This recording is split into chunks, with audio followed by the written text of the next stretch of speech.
எப்பவுமே லெஜெண்ட் அணி தாங்க. அந்த அளவுக்கு இந்த சீசனை பொறுத்தவரையில் ஆரம்பத்தில் தொடர் தோல்விகளை சந்தித்து வந்தாலும் அதுக்கப்புறம் தொடர் வெற்றிகளை தொட்டுக்கிட்டே வராங்க நம்ம சிஎஸ்கே அணி. அதுவும் நேற்று நடந்த கேகேஆர் அணிக்கு எதிரான இந்த போட்டியில் சிஎஸ்கே அணியோட பெர்ஃபார்மன்ஸ் என்பது உண்மையிலேயே சிஎஸ்கே ரசிகர்கள் கூட எதிர்பார்க்காத பெர்ஃபார்மன்ஸ் தாங்க. அதுக்கு காரணம், இந்த போட்டியில் சிஎஸ்கே அணி முதல்ல பேட்டிங் செஞ்சு 192 ரன்கள் மட்டும்தான் எடுத்திருந்தாங்க. அதுவும் இந்த சீசன் முழுக்க இதுவரைக்கும் 22 போட்டிகள் நடைபெற்றுள்ளது. நேற்று நடைபெற்ற சிஎஸ்கே வெர்சஸ் கேகேஆர் அணிகள் மோதிய இந்த போட்டியை தவிர்த்து பார்த்தீங்கன்னா 21 போட்டிகள் நடைபெற்றிருந்தது. இந்த 21 போட்டிகளிலும் எந்த ஒரு அணியும் 200 ரன்களுக்கு குறைவாக எடுத்து அதனை டிஃபென்ஸ் செய்ததே கிடையாது என்பதும் குறிப்பிடத்தக்கது. அந்தளவுக்கு இந்த வருட ஐபிஎல் சீசனை பொறுத்தவரையில் முழுக்க முழுக்க பேட்டிங்கிற்கு சாதகமாகத்தான் சென்று கொண்டிருக்கிறது. வழக்கமாகவே தற்போதைய கிரிக்கெட் என்பது பேட்டிங் என்பது பவுலிங்கை விட சாதகமாகத்தான் சென்று கொண்டிருக்கிறது. ஆனால் இந்த சீசன் என்பது கொஞ்சம் அதிகமாகவே சொல்லலாங்க. அந்தளவுக்கு பேட்டிங்கை நம்பி மட்டும்தான் வெற்றி என்பது இந்த சீசனில் இருந்து வந்தது. அதனால்தான் இந்த சீசன் முழுக்க 21 போட்டிகள் நடந்திருந்தும் கூட முதலில் பேட்டிங் செய்த அணி 200 ரன்களுக்கு குறைவாக எடுத்துவிட்டால் அந்த அணி அந்த இலக்கை டிஃபெண்ட் பண்ண முடியாமல் அந்த போட்டியில் உறுதியாக தோல்வியடைந்துவிடும். அதுதான் இந்த சீசனில் நேற்று வரை நடந்து வந்தது.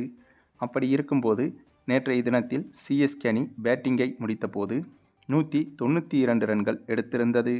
ஆக அப்போதே தெரிந்துவிட்டது இந்த போட்டியில் சிஎஸ்கே அணியும் தோற்றுவிடும் என்று. ஏன்னா நல்ல பவுலிங் போடுற அணியாலேயே 200 ரன்களுக்கு கம்மியாக அடித்து அந்த போட்டியில் ஜெயிக்க முடியலை. அப்படி இருக்கும்போது இந்த சீசனில் சிஎஸ்கே அணியோட பவுலிங் யூனிட் என்பது சொல்கிற அளவுக்கு இல்லை அப்படிங்கிறது தாங்க யதார்த்தமான உண்மை. ஆகவே இந்த போட்டியில் கண்டிப்பாக சிஎஸ்கே அணி தோற்றுரும் அப்படின்னு தான் நினச்சாங்க. ஆனால் மற்ற ஐபிஎல் அணிகளை எடை போடுற மாதிரி நம்ம சிஎஸ்கே அணியை அவ்வளவு எளிதாக எடை போட முடியாது அப்படிங்கிறத மீண்டும் ஒரு முறை நம்ம சிஎஸ்கே அணி நிரூபித்து காட்டியிருக்குங்க. ஏன்னா இந்த போட்டியில் நம்ம சிஎஸ்கே அணி 200 ரன்களுக்கு கம்மியாக அடித்து இந்த போட்டியில் ஜெயிச்சிட்டாங்க.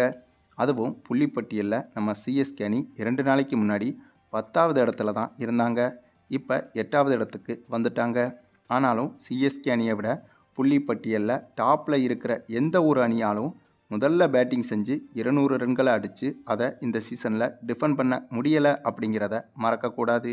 ஆக இது தாங்க நம்ம சிஎஸ்கே அணி லெஜெண்ட் அணி என்பதற்கு உதாரணம். அதுவும் ஐபிஎல் வரலாற்றில் ஒரு கிரிக்கெட் அணி ஜெயிக்கும்போது அந்தந்த அணி வீரர்கள் தான் அந்தந்த அணியை பாராட்டி பேசுவாங்க. எங்கள் அணி இது பண்ணினால தான் ஜெயிச்சிச்சு, அது பண்ணினால தான் ஜெயிச்சிச்சு அப்படின்னு சம்மந்தப்பட்ட அணி வீரர்கள் தான் அந்த அணியோட பெருமையை பேசுவாங்க. ஆனால் ஐபிஎல் வரலாற்றிலேயே முதல் முறையாக சிஎஸ்கே அணி ஜெயித்த அந்த விதத்தை பற்றி இன்னொரு ஐபிஎல் அணி பாராட்டிக்கிட்டு இருக்கு. இன்னொரு ஐபிஎல் அணி பாராட்டினா கூட அது கூட பரவாயில்லைங்க. ஆனால் சிஎஸ்கே அணிக்கு பரம எதிரியாக இருக்கும், நீண்ட கால பரம எதிரியாக இருக்கும் ஒரு அணி சிஎஸ்கே அணியோட இந்த வெற்றியை அடுத்தடுத்து பாராட்டுறாங்க அப்படின்னா சிஎஸ்கே அணியோட இந்த வெற்றியில் கண்டிப்பாக ஏதோ ஒரு விஷயம் இருக்குது அப்படிங்கிறத புரிஞ்சிக்க முடியுது. ஆமாங்க, அப்படி யார் பாராட்டினாங்க அப்படின்னு கேட்டிங்கன்னா நம்ம சிஎஸ்கே அணியோட இந்த வெற்றியை பற்றி மும்பை அணியோட விளம்பர தூதராக இருக்கும் சச்சின் டெண்டுல்கர் பாராட்டியிருந்தார். ஒரு அனுபவம் வாய்ந்த அணி என்பது இப்படித்தான் இருக்கணும், அதுக்கு சிஎஸ்கே தான் உதாரணம் அப்படின்னு பாராட்டியிருக்காரு. அந்த வரிசையில் இப்போது அதே மும்பை அணியை சேர்ந்த நம்ம ஹிட்மேன் ரோஹித் சர்மாவும் சிஎஸ்கேவோட இந்த ஒரு கம்பேக்கை புகழ்ந்திருக்காரு. சிஎஸ்கே அணியை திடீர்னு மும்பை அணி வீரர்கள் புகழ்கிறதுக்கு ஒரு சில காரணங்களும் இருக்குங்க. ஏன்னா மும்பை அணியை பொறுத்தவரையிலும் ஹார்திக் பாண்டியா கேப்டனாக பதவியேற்றதற்கு பிறகு மும்பை அணியில் பல சர்ச்சைகள் கிளம்பியது. அதுவும் ரோஹித் சர்மாவோட கேப்டன்ஷிப்பை பிடுங்கிட்டு ஹார்திக் பாண்டியா கிட்ட கொடுத்த அந்த ஒரு விஷயம் மும்பை அணி வீரர்களுக்கும் மும்பை அணி ரசிகர்களுக்கும் பெரும் ஏமாற்றமாகத்தான் இருந்துச்சு. இதனால் மும்பை அணி மேலே பலரும் இப்போ வரையும் கடுப்பில் தான் இருக்காங்க. அதே சமயம் இந்த சீசனில் வேற மும்பை அணி தொடர் தோல்விகளை சந்திச்சுட்டு வருது. ஆகவே இதே போல் ஒரு சுச்சுவேஷன் தான் நம்ம சிஎஸ்கே அணிக்கும் இருந்துச்சு. ஆனால் அதில் இருந்து கம்பேக் கொடுத்து மீண்டு வந்துட்டாங்க நம்ம சிஎஸ்கே அணி. அதுவும் சிஎஸ்கே அணியில் இன்னமும் தலை தோனி களமிறங்கவே இல்லைங்க. தோனி இல்லாமலேயே சிஎஸ்கே அணி சூப்பராக கம்பேக் கொடுத்துட்டாங்க.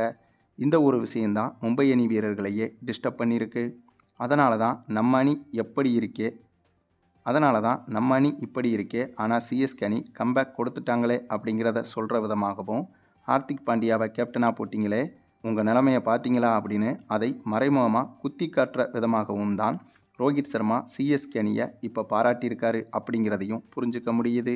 ஆனால் எப்படி இருந்தாலும் சிஎஸ்கே அணியோட இந்த ஒரு வெற்றிக்கு கிடைச்ச மிகப்பெரிய பரிசுனா, இந்த வருட ஐபிஎல் கப்பையும் தாண்டி பரம எதிரியான எதிரணி வீரர்களே, அதுவும் கிரிக்கெட் கடவுள் என்று போற்றப்படும் சச்சின் டெண்டுல்கரில் தொடங்கி மும்பை அணியோட நம்பர் 1 வீரராக கருதப்படும் ரோஹித் சர்மா வரையிலும் சிஎஸ்கே அணியோட இந்த ஒரு வெற்றியை பாராட்டிய சம்பவம் ஐபிஎல் கப்புக்கும் மேலே அப்படின்னு தாங்க சொல்லணும். மேலும் என்னதான் நடந்து முடிந்த இந்த ஒரு போட்டியில் சிஎஸ்கே அணி ஜெயிச்சிருந்தாலும் கூட இந்த போட்டியிலும் சிஎஸ்கே அணிக்கு சில பிரச்சனைகள் உருவாகி இருக்கு. ஏன்னா இப்போ தான் நம்ம சிஎஸ்கே அணி ஒரு டீமாக சிறப்பாக ஃபார்ம் ஆகியிருக்காங்க. இப்போ சிஎஸ்கே அணியில் உள்ள 11 வீரர்களும் இம்பேக்ட் பிளேயரோடு சேர்த்து 12 வீரர்களும் சரியான காம்பினேஷனில் இருக்காங்க.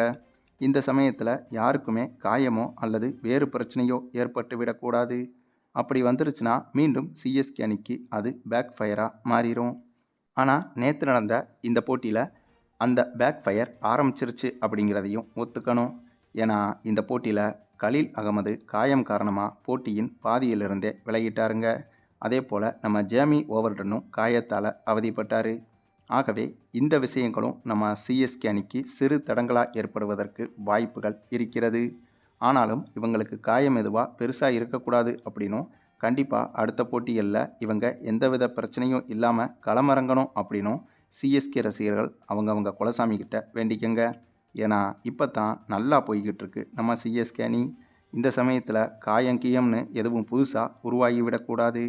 ஏற்கனவே காயத்தால் தான் நம்ம தல தோனி இன்னுமே சிஎஸ்கே அணிக்குள்ளே வர முடியாமல் இருக்கார்.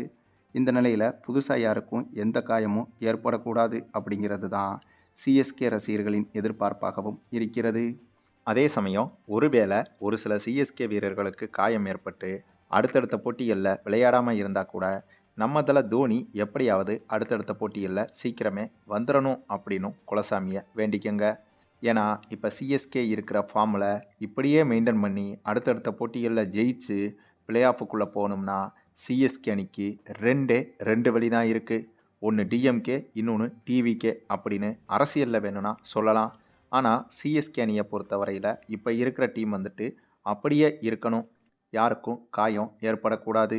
இன்னொன்று, அப்படியே காயம் ஏற்பட்டாலும் நம்ம தல தோனி அவங்களுக்கு பதிலாக அணிக்கு வந்தாகணும். இந்த ரெண்டே விஷயத்தில் ஏதாவது ஒன்றாவது நடந்தாகணும். அப்படி ஒன்றுமே நடக்கலைன்னா அது சிஎஸ்கே அணியை போன சீசன் மாதிரியே இந்த சீசன்லையும் மாற்றி விட்டுரும்.